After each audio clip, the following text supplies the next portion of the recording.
After a failed lunar landing mission last month, NASA is pinning its hopes on a second spacecraft, developed by a separate company, to make the first touchdown on the moon for the United States in more than 5 decades. The lunar lander, nicknamed Odysseus, or Odie for short, is set to take flight atop a SpaceX Falcon 9 rocket from Cape Canaveral, Florida, at 12:57 a.m. ET on Wednesday.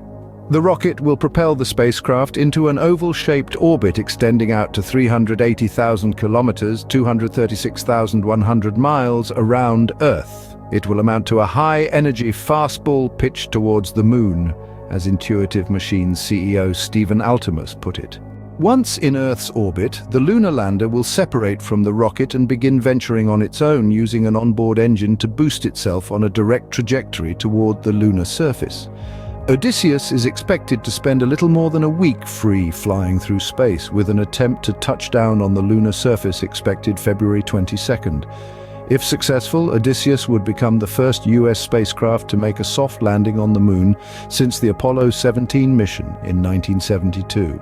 The launch of this lunar lander comes 1 month after Peregrine, a vehicle that Astrobotic Technology developed with NASA funding, failed on its mission. The Pittsburgh-based company revealed a goal-shattering fuel leak just hours after Peregrine launched on January 8th.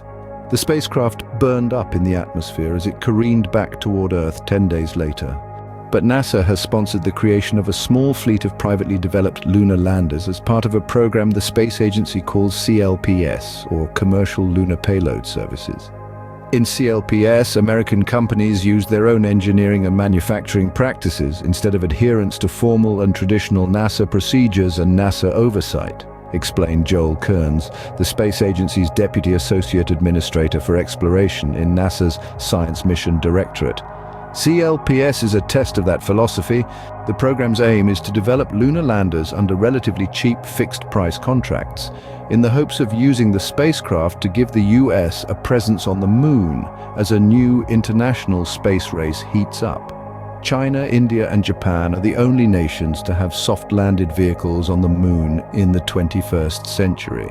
And while NASA remains confident the US will be the first country to return humans to the lunar surface, the global rush to plant robotic spacecraft on the moon is reaching a fever pitch.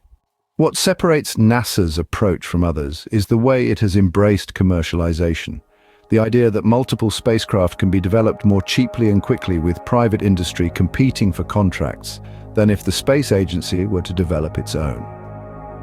Intuitive Machines Altemus calls this strategy forced innovation. Companies had to think of ways to balance the risk and think of ways of getting to the moon faster, cheaper, and better, he said.